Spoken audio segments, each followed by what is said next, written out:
Welcome to today's episode, my friends, as we break down how to build operators the right way in our episode. Thank you for tuning in. As always, appreciate your support. Thank you for those likes and smash that sub. Additionally, my friends, couple things here. If you do got questions, if you got comments along the way, let me know. I'd love to hear from you, and we'd love to see you in our amazing community and Discord server. I know the community appreciates it always, and down below. So a couple things here. We got 10 different key parts when it comes to building your operators the right way in our episode today.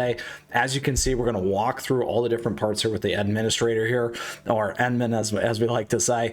A couple things though. First and foremost, this is probably one of the most important things to understand out of the gate, which is what is that stat identity. This is the first thing before upgrading or anything that you need to do is actually understand this, because it's going to scale off these parts. It helps scale the operator. So in our case, you're going to see that right here, the agility. This is the operator's main attribute, so it also gives a 50% attack increase. If we look at Perlica as an example, we got intellect here. This is the main attribute, attack increase. Same thing back to agility, attack. Here we have strength, attack. So very, very important there to understand each of these parts in terms of what that main attribute is. Again, this is your sustained DPS, attack plus uptime. Gonna work with your burst damage multipliers and cooldowns, control CC, debuff, durations, and then survivability, HP, defense, sustain, and hybrid utility. One big thing here, which is a common mistake, is blindly upgrading attack on an operator who comes from a controller uptime, not raw damage. So making sure that you're paying attention to those things does make a huge difference. So upgrade the stat that increases the job performance, not their damage number in particular to that operator. Okay, so like here again, the main stat's going to be that agility here. Next, couple things to keep in mind, particularly for early and mid game, which is prioritizing uptime over peak numbers.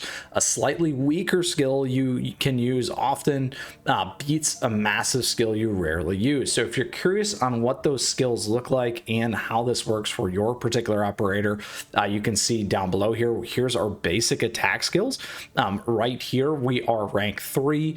This basic attack is going to have dive attack, a finisher, recovers SP there as well. You also get the stagger. I absolutely love using the administrator to lock things down. Here we got constructive sequence, so a forceful burst of originium arts that attacks enemies within the area of effect, deals physical damage, and applies crush. Big skill there. You can drill into that with this icon right there, where it applies that vulnerability, vulnerable, and physical damage. Next one we have here is sealing sequence. You can see we have a 16-second cooldown, and then here a 10-second cooldown as well for bombardment sequence, which is a ultimate there for you. This is a combo skill, so understanding when to use combos, how these things work.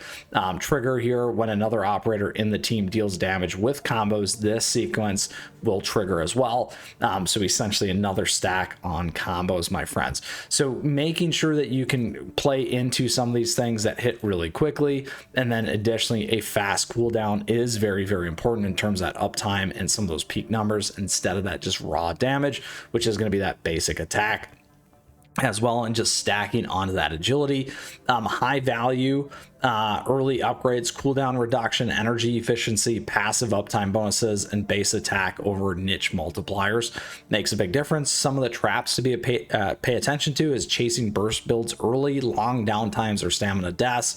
And then rule, if you're an early game, build consistency first, power later. Really making sure that you're balancing these things out instead of just kind of really focusing on trying to blow one of these things up relatively quickly here. If you're curious, when you go into the ability matrix, this is where you can start to see these different parts. Once we get through that, you can see I got to get to level 32 here. Operator level 40, current level 32 to unlock this next piece, get to that next promotion, and then we're going to unlock the level cap and then gain some additional pieces here that you can see with our particular operator. Okay, additionally there you can go ahead and upgrade these parts. We got plenty right there, as you can see on those credits, 500,000 almost, so we can upgrade these pretty quickly. Again, if we're focused on, here's that damage multiplier, SP cost, we also get the stagger. Here's where we get the cooldown piece, damage multiplier, stagger again, seal durations 4, and then here. Again, you can see ultimate cooldown, skill, damage multiplier. And again, you got to go collect these materials to make it happen, but this is what it looks like. Perfect. Rank 3. Let's go ahead because I have enough to upgrade all these, and obviously I am playing the administrator right now. Now if we level them up, we'll be able to get to that next promotion. But very important here as we consider how to make this work. All right, so skill order matters more than levels as well. So again, this is the skills: one core skill, one situational skill, and one trap upgrade early. So again, that trap, being able to knock our opponents out with stagger, lock them in with that seal, give that vulnerability, makes a huge difference there. Crush is just awesome. I love this as well, where it puts that vulnerability on. We can deal lots of damage here. Again, one core skill. So how to choose the right one? Does this skill increase uptime? Does it reduce enemy output? Again, reducing that enemy. And does it enable combos? If yes, you're going to want to focus on upgrading this. One early common mistake is evenly leveling all skills. So even though I did all that, something to pay attention to as you build out your team, as you build out your characters. Certainly I do not have additional chrysodendron here. We need some of that, so we have to go find it. You can find it in these gathering sites and in the growth chamber as well. Something for your note. Rule: max one skill, leave the others at baseline until late game. Again, as you kind of consider building out your operators here. Next, elemental energy synergy is over or greater than raw stats. Endfield heavily rewards elemental interactions, so very important there. What to look for: element application rate, elemental amplification passives, debuff triggered damage bonuses as well. Some of the traps to be aware of: building elemental operators without elemental teammates. So if you're running them by themselves and they're really focused on some of that elemental types, Perlica here being electrify, a good example here. Again, Ardelia being on this type as well. Making sure that you have that balance in some of those elemental types makes a big difference there. So again, element application rate, element amplification, and debuff trigger bonuses. And then rule: if an operator references an element, build the team around it, not the operator alone. So you don't want to just drop this one in and expect Ardelia to do all the work. You want to make sure that they all play off well together. All right, so next, survivability is a DPS stat. It seriously is. Dead operators do 0 damage, so staying on the board and staying alive makes a big difference. Stamina, efficiency, damage mitigation, self-sustained passives, defensive, base tech. Some mistakes are ignoring survivability because I'll just dodge better. Rule there: if you die during cooldowns, you're underbuilt, not underskilled. So again, something to pay attention to as your skills are coming back online, as you're waiting for different things. You might be underbuilt in terms of that survivability, so make sure that you're balancing all these pieces out with your operators. Okay. Additionally here, we got base tech comes before gear most of the time. So what that means is your base upgrades multiply operator efficiency, improve energy flow, boosting crafting ROI. Some of the traps early is over investing in gear while base tech lags.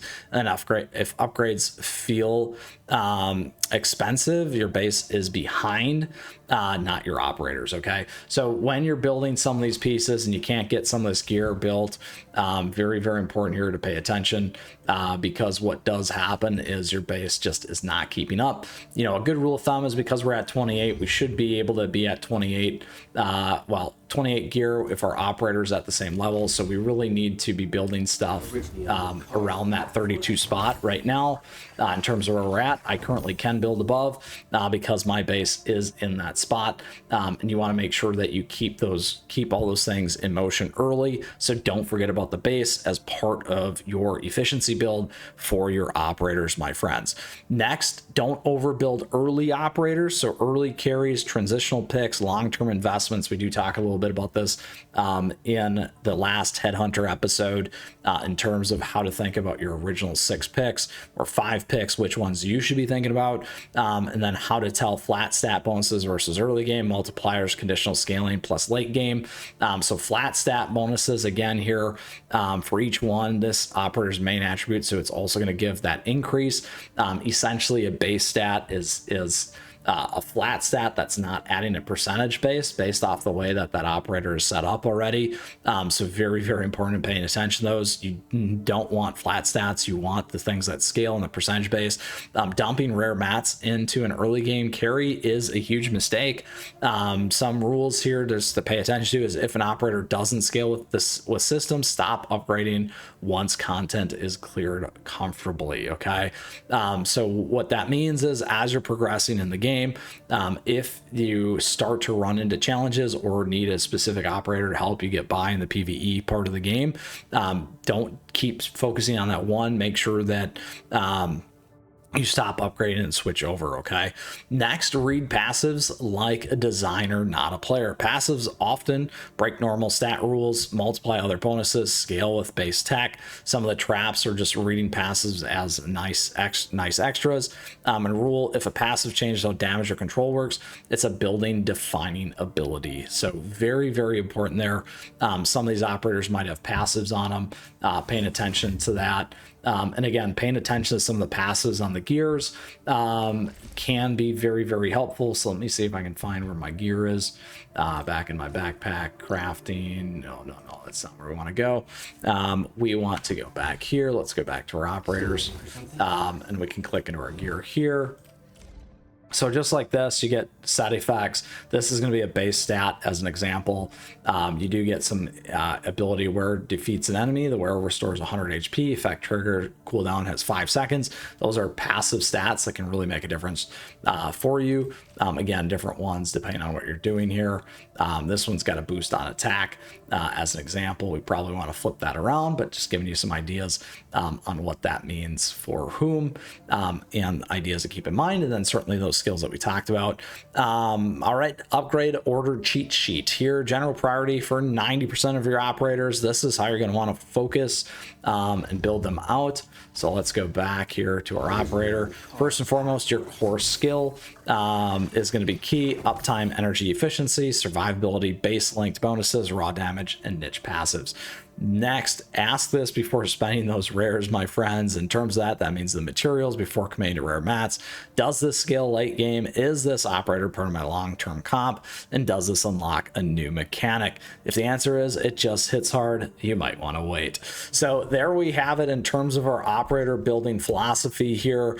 The fast beat is consistency beats burst early, uptime beats peak, stats base tech beats gear, survivability equals damage, and synergy beats rarity. Because again, once you're deleted, you're not going to get much out of that. All right, so that's our episode today on how to build operators the right way. Thank you for tuning in. If you still have those questions or comments, let us know down below. We'd love to hear from you as always, and we'd love to see you in our amazing community Discord server. Let us know what you're building. Let us know what you're playing. Let us know what you're focusing on, because we'd love to hear from you, and I know the community does as well. I hope you enjoyed today's episode. With that, thank you. Thank you so much for tuning in here today. I appreciate your support. Thank you for those likes and those subs as we grow such an amazing community here all the time.